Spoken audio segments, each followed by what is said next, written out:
el Pentágono, pero bueno, leemos su columna, la pueden seguir todos, y bueno, está acá con nosotros. Muchas gracias. Pero el placer es mío, Jimena, además una personalidad como la tuya, que acaba de ganar un importante premio a las mujeres valientes en periodismo, así que muy merecido. Gracias. Un placer estar Gracias, gracias. Don Francesco Zarate, físico, analista en hidrocarburos, docente, investigador. Después de muchos años, los bolivianos, los medios de comunicación, los analistas, las organizaciones de investigación, pudimos tener en las manos un informe de la empresa más importante de los bolivianos, YPFB. Más que un diagnóstico, sabíamos que esto iba a venir como que un informe realmente muy duro sobre lo que sabemos en realidad, lo que le está pasando a YPFB. Sí, el informe tiene una gran virtud, ¿no?, que pone oficialmente en la mesa los grandes problemas que todos sabíamos, por lo menos los que trabajamos en el análisis desde hace años, que tiene yacimientos. ¿Dónde están los problemas de yacimientos? En su presupuesto, en su ineficiencia para ejecutarlo, en la crisis, diríamos, de producción que ha tenido, en el agotamiento de las reservas, la ineficiencia también en la exploración.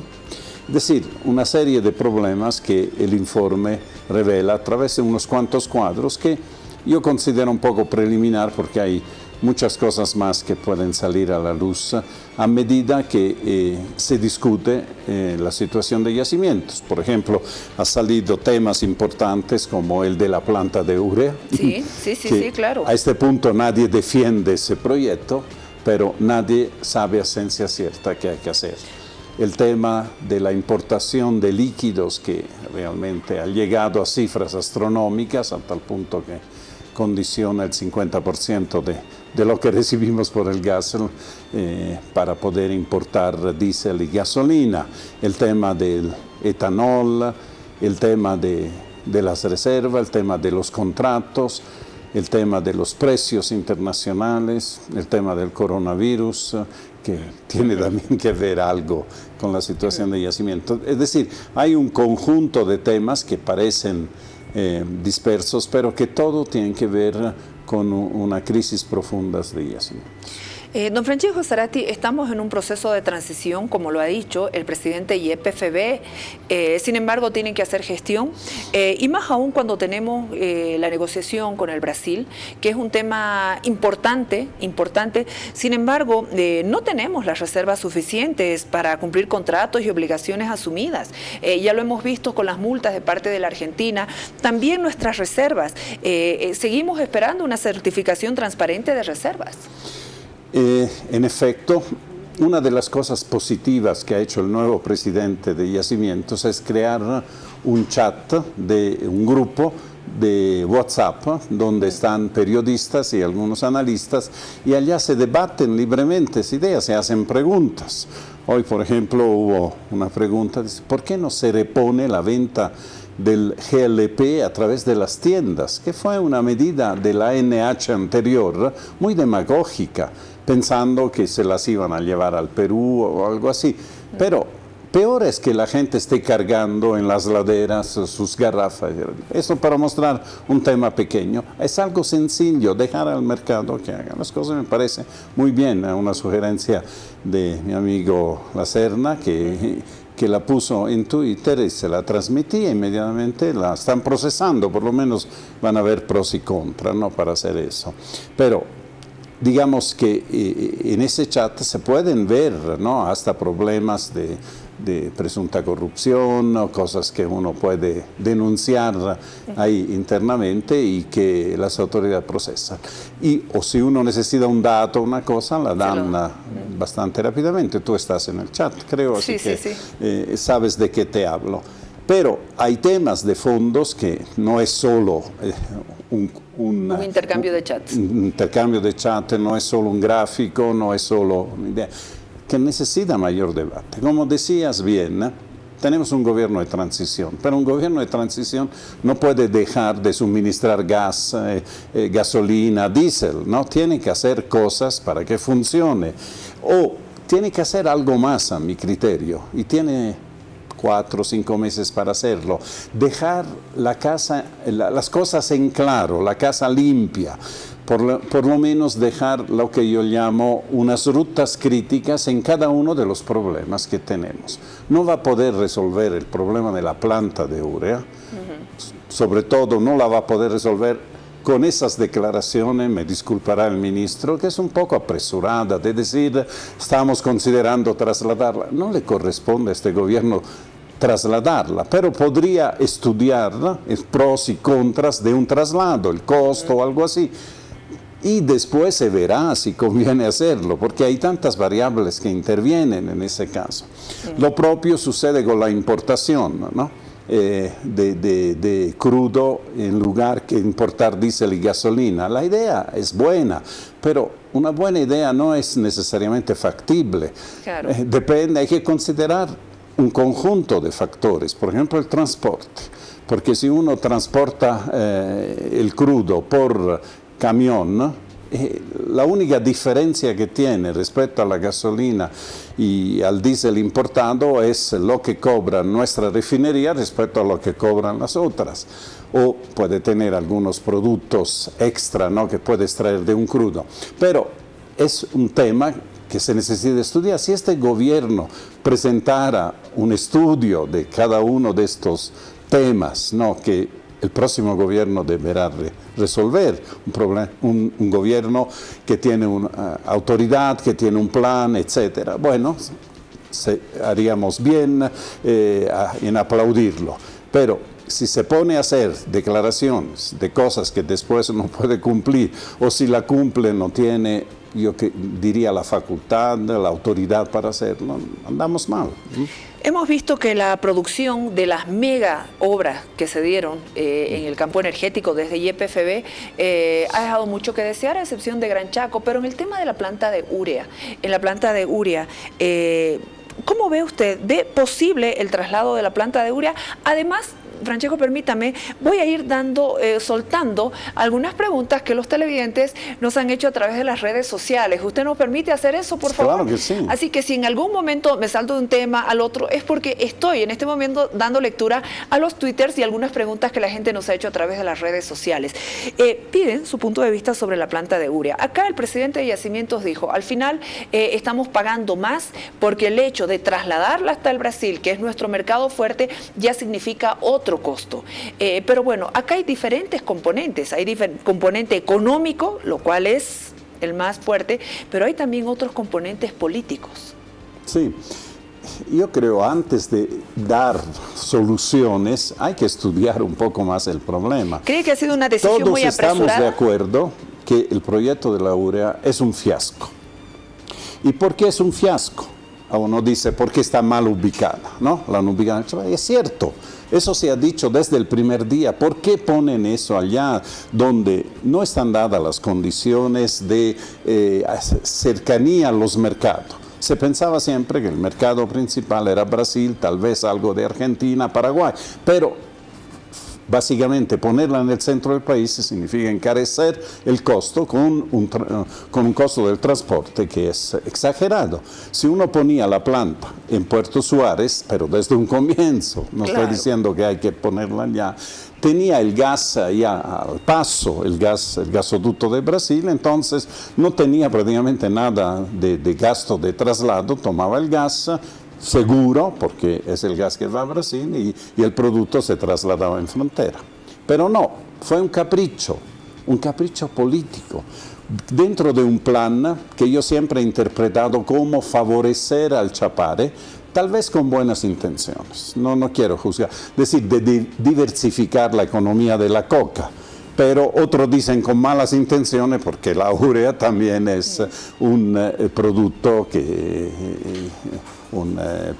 ¿cómo se llama? Un precursor, ¿no? Uno de los precursores que se puede usar en las fábricas de cocaína. No creo que hayan sido los dos argumentos fundamentales. Ha habido también técnicos que han presentado estudios y que han respaldado eso. Esos técnicos deberían dar la cara ahora, sobre todo durante la gestión del difunto Villegas, ¿no? Ahí realmente yo vi un capricho político de hacer eso. Pero no es el único problema, esto debemos tener claro. No es que resolvemos el problema de la planta de la urea trasladándola. Tenemos mercados, tenemos un costo de oportunidad en el mercado brasileño, donde tenemos que competir con los grandes productores de Ucrania, de Rusia, que tienen precios con gas que les sobra. Cuidado. Esta diferencia debería haber sido fundamental para decidir invertir en la industrialización del gas. Tenemos gases que nos sobra, con el cual podemos hacer productos industriales, como la urea o como amoníaco, porque que la haga Qatar, ¿no?, que tiene reservas inmensas y con un poquito de su gas lo manda a su planta y lo produce, pero a costo, donde el gas puede entrar a costo cero. ¿Por qué? Porque le sobra. Para nosotros, la competencia es el gas que no tenemos para cumplir los contratos. Como bien decías, nos acarrean multas. Sí. Entonces, gas que nos impide tener multa o nos favorece para tener mejores ingresos, lo estamos metiendo a un proyecto incierto, donde no tenemos mercado, no ha habido un estudio serio, no ha habido contratos que el momento que uno ponía en producción la planta ya podía exportar. Entonces, trasladar a Puerto Suárez y tener la misma situación de mercado, ¿qué ganamos? Y después, lo que decías, hay un problema social. Y hay gente que gana. Bueno, aparte de los empleos que hay que se mantendrían, si uno debería trasladar la gente con la fama, pero hay transportistas que transportan hasta Montero, donde hay ferrocarril, y de ahí se va hacia el Brasil. Bueno.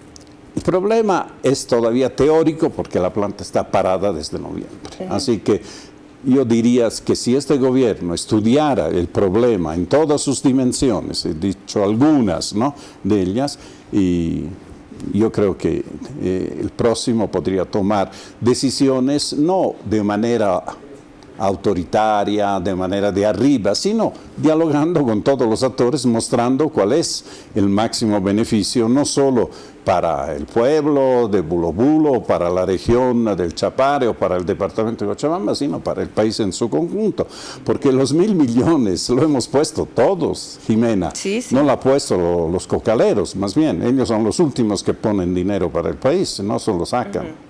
Bueno, y si le sumamos a ese componente social el componente político, ya, porque desde el movimiento al socialismo ya están anunciando oponerse al traslado. Sí, la defensa de algo que pierde. Por eso hay que ser racionales. No se puede decir, la vamos a trasladar porque no queremos que esté en el Chapare en medio de los cocaleros. Esa es una posición realmente política, ¿no? Tiene que ser una posición racional. Decir, esta es la situación, estas son las posibles soluciones, estos son los costos que tiene cada solución, y al final se verá. Además, si realmente no funciona, ¿cómo vamos a seguir perdiendo dinero con él? ¿Y qué hacemos con todos los trabajos de exploración? Ya hemos visto que ha sido un desastre todo el tema de prospección, de exploración. Sin embargo, hay más anuncios. ¿Cuántos intentos de exploración ya han habido? Además de batir el récord de los 8.000 metros. Bueno, es el del mar de gas. Pero hay una necesidad, porque ya no tenemos gas. Sí. Siempre tenemos la tendencia a criticar todo lo que se ha hecho antes y es justo porque lo han hecho mal. Pero el problema es otro. Ahora, ¿qué se hace? ¿Habrá interesados, ¿no?, en poner capital de riesgo para encontrar gas en Bolivia? Eso depende de muchas cosas. Depende de las condiciones jurídicas, digamos, de los contratos que se hacen. Los contratos de servicio con los cuales se ha trabajado en el gobierno anterior no son atractivos. Se dieron cuenta ellos mismos, tuvieron que hacer una ley de incentivos que tampoco es atractiva. Yo creo que el pecado original está en la ley de hidrocarburos, que no quiso distinguir entre campos pequeños y megacampos. Un impuesto del 50% entre regalías e IDH. a un megacampo puede ser aguantable, aunque tiene también sus consecuencias en la exploración. Pero en un campo pequeño, absolutamente no. Por eso no tenemos producción de petróleo. Hay varios campos antiguos, maduros, digamos, que ya han trabajado, pero que se puede recuperar. En uno 500 barriles, en otro 300, que aliviarían la importación de petróleo, es decir, de gasolina y diésel. Pero nadie va a poner dinero para sacar 200 barriles y 120 tiene que entregarlos al Estado. Y los otros 80 te lo pagan a un precio que no es ni siquiera el precio internacional, es un precio político hecho, digamos, para conveniencia de las refinerías. Entonces, hay cosas que están mal y dialogando, mostrando, no es por qué lo hizo el MAS, lo vamos a cambiar, porque es irracional. Ni siquiera lo hizo el MAS, esto de los campos grandes y pequeños. No. Lo hicieron los partidos tradicionales que aprobaron en el Parlamento con mayoría. Desoyeron lo que le decíamos, seamos racionales, nos vamos a quedar rápidamente sin petróleo. No. Quisieron hacer, no, que compensan las empresas. Pero lo que yo veo, hablando en el sector, que hay compañías, empresas que todavía quieren apostar para Bolivia. ¿Cómo ve el futuro de esas empresas petroleras? Hay algunas, pero quieren condiciones claras. Seguridad jurídica. No quieren incentivos en dinero, dinero les sobra a ellos. Lo que quieren es poder tener seguridad para poder trabajar, y esta seguridad no implica simplemente reconocimientos, digamos, del trabajo que hacen con un porcentaje adecuado al esfuerzo, sino también que el Estado tenga la posibilidad de suscribir contratos en firmes que aseguren que cuando uno descubre gas, este gas lo puede vender.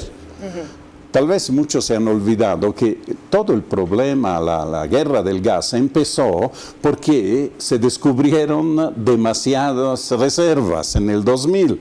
Teníamos demasiadas reservas y los que habían invertido, como Repsol, Total, para encontrar estas reservas, no tenían un mercado. Petrobras acaparraba todo el mercado para Brasil, Argentina no existía.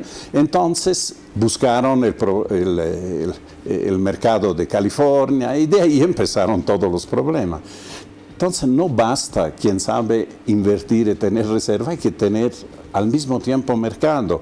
Es como, ¿no?, un juego, digamos, de rompecabezas donde las piezas tienen que encajar, y para eso se necesita una visión de largo alcance, mucha seriedad en tratar el tema, cosa que no hemos visto en los años anteriores. Discursos demagógicos, en algún momento usted estuvo acá hablando cuando se hizo el anuncio del océano de gas.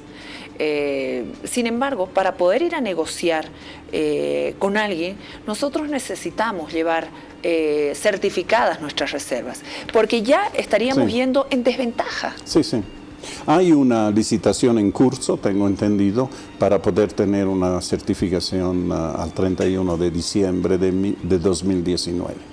Pero esta es solo una parte del tema, ¿no? La otra parte es que el contrato con Argentina necesitamos renegociarlo, ¿no? La adenda que se hizo el año pasado, 2026, termina... con la Argentina. El contrato termina en el 26, pero ya lo hemos prácticamente modificado sustancialmente. Entonces, tenemos una adenda que a fines de este año tiene que ser reemplazada con otra agenda. Y la situación no es fácil. El gobierno ha cambiado en Argentina. El gobierno de los Kirchner es un gobierno que hacia Bolivia tiene ciertas características. Primero, son malos pagadores, ¿no? Son buenos para prometer, para hacer, para firmar contratos. Ahora tienen una deuda que están arrastrando. Igual, cuando Cristina dejó el gobierno en Argentina, dejó como 600 millones de deuda que Macri más bien honró, ¿no?, rápidamente a pedido del gobierno. El mismo gobierno que no presionaba suficientemente a sus amigos de antes. Ahí el problema es el desarrollo de la economía argentina, porque es bien complicado. Ellos tienen reservas, ¿no?, para poder abastecer, pero no tienen los fondos para los capitales para invertir en vaca muerta. Lo que están invirtiendo hasta ahora les sirve para el verano, ¿no? Por eso en verano disminuyen mucho, inclusive les sobra algo para exportar a Chile. a un precio evidentemente menor del precio que pagan para importar de Bolivia, que es otro caso que te debería llamar la atención. Mientras en invierno sí necesitan el gas de Bolivia, sobre todo localmente por los territorios limítrofes, ¿no? El norte de Argentina. Entonces, ahí el juego de cintura es en volúmenes, pero también en precio, porque los precios ya empiezan a competir. Hay un tema que después quisiera tocar al final, claro que cómo sí. el coronavirus está revolucionando, está, digamos, haciendo un pequeño terremoto en el comercio del gas.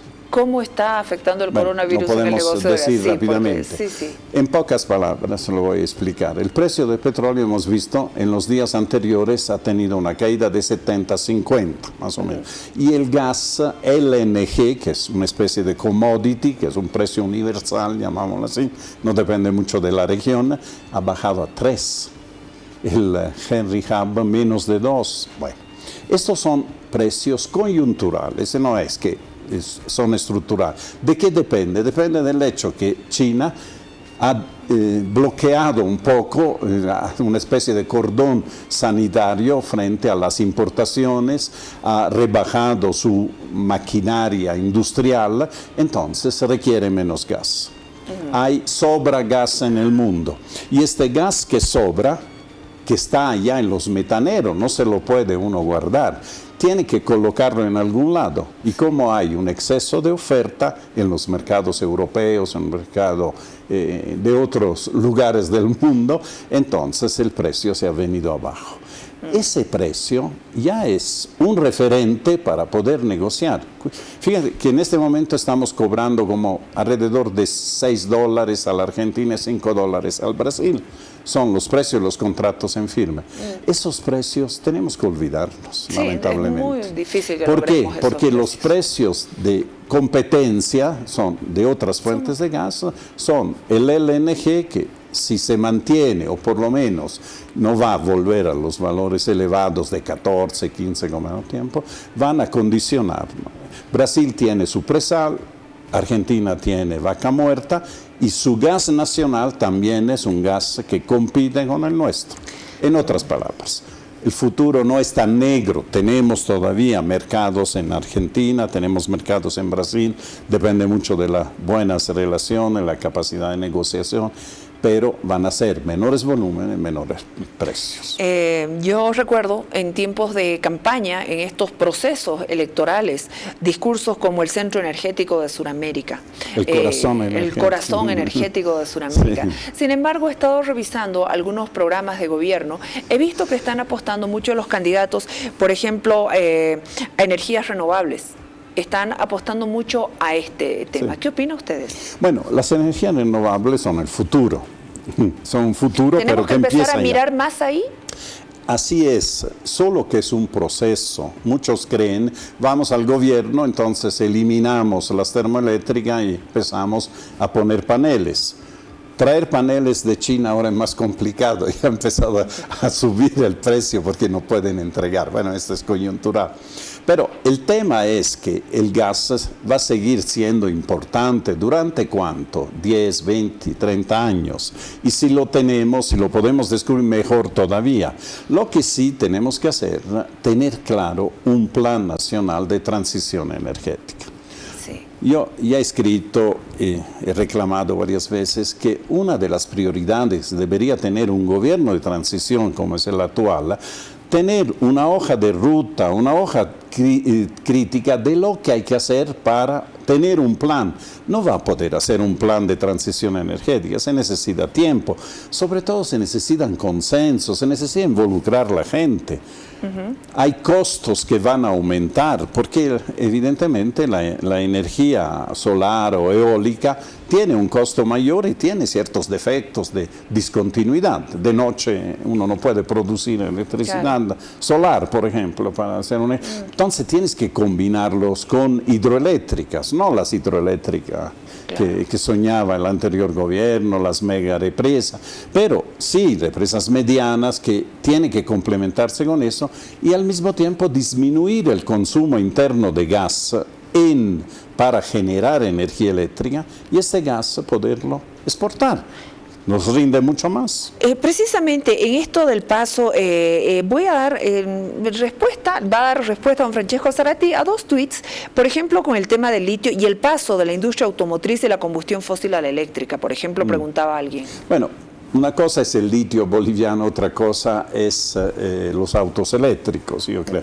Yo creo que los autos eléctricos van dentro del plan de transición energética.